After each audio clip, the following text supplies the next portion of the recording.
अपनी बात शुरू करूंगा सतगुरु रविदास जी महाराज के दोहे से। उस दोहे को समझने का प्रयास कीजिएगा, वो क्या कह रहे हैं। सतगुरु रविदास जी महाराज 650-700 साल पहले कह रहे हैं कि चाहूं ऐसा राज में मिले सबन को वन, कि चाहूं ऐसा राज में मिले सबन को वन, छोट बड़े सब संग को सहरादास रहे प्रसन्न। उस समय भारत के महान संत जिन्हें संत शिरोमणि की उपाधि प्राप्त है, जो संतों में सबसे अग्रणी है, अब से 700-600 साल पहले वो ये कह रहे हैं कि यहाँ ऐसी व्यवस्था स्थापित होनी चाहिए जहां कोई गैर बराबरी ना हो, जहां कोई कम ना हो। ऐसी व्यवस्था स्थापित होगी तो ये देश आगे तरक्की की और उन्नति की ओर बढ़ेगा। लेकिन जब जब इतिहास के बारे में सोचता हूं और आज का वर्तमान देखता हूं और फिर आने वाला भविष्य जब देख पाता हूं तो डर लगता है। ये महसूस होता है कि जो लोग कभी बैठकर साथ खाना खाया करते थे, आज वो लोग एक दूसरे के दुश्मन हो चले हैं। जो लोग आज एक दूसरे के दुश्मन हो चले हैं, वो कल जाकर के नस्लों को बर्बाद करने के लिए लग गए हैं।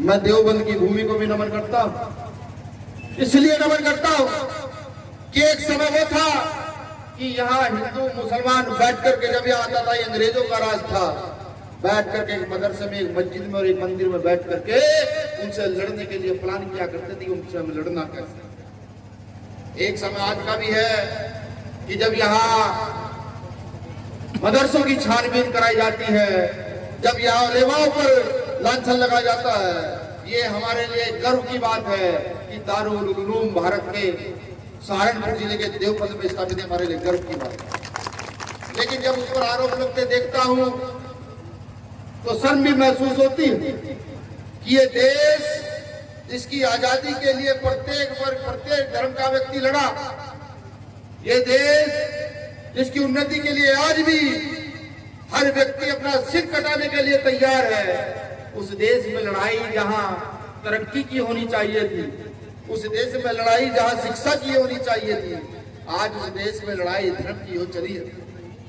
मैं किसी एक धर्म के व्यक्ति को दोष नहीं देता, मैं देता हूं उन लोगों को दोष जो सरकार सरकारों में मौजूद है, जो हमारा प्रतिनिधित्व कर रहे हैं। इनको भाईचारा कायम करना चाहिए था, जिनको लोकशाही लोकतंत्र स्थापित करना चाहिए था, जिनको बिना जाति भेदभाव के, बिना धर्म के भेदभाव के व्यक्ति की क्षमता के अनुसार आगे की ओर बढ़ाना चाहिए था।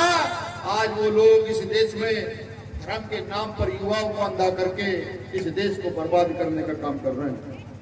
एक समय वो भी था कि जब आजादी की लड़ाई चल रही थी तो सहारनपुर से लेकर मेरठ तक उलेमाओं ने अपने सिर कटवा करके यहाँ के पेड़ों के टायरों पर टंगवाने का काम किया, तो कहते थे। एक समय वो भी था। आज संघ के लोग देशभक्ति बताते हैं, आज वो हमें कहते हैं कि तुमने किया क्या।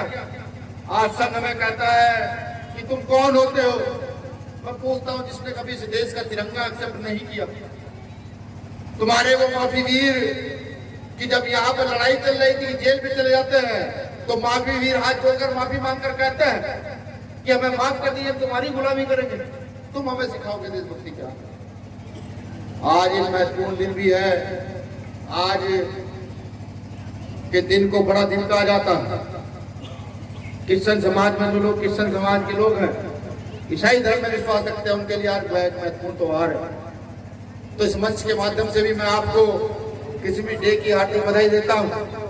आज एक महत्वपूर्ण दिन और है जो बौद्ध साहब ने कहा, वो दिन है मनुस्मृति दहन दिवस। मनुस्मृति दहन दिवस समझिए क्या था।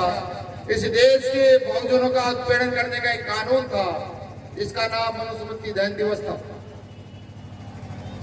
भाई ये पीछे क्या हो रहा है। मंच के माध्यम से पूरे देशवासियों को बधाई और मंगल कामनाएं देता हूं। साथियों, एक कहावत है, जो माने आपको उसके मानो बाप को, जो माने आपको उसके मानो बाप को। लेकिन आज इस देश के अंदर उल्टा हो रहा है।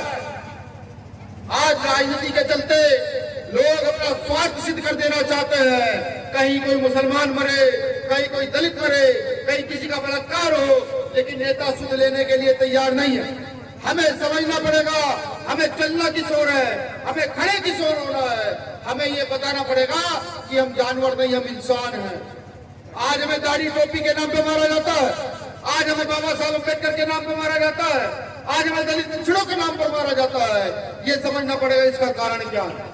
इसका सिर्फ एक कारण है, भारत देश के अंदर वो लोग जो समता समानता चाहते हैं, भारत देश के अंदर वो लोग संवैधानिक व्यवस्था विश्वास रखते हैं, वो लोग चुप हैं।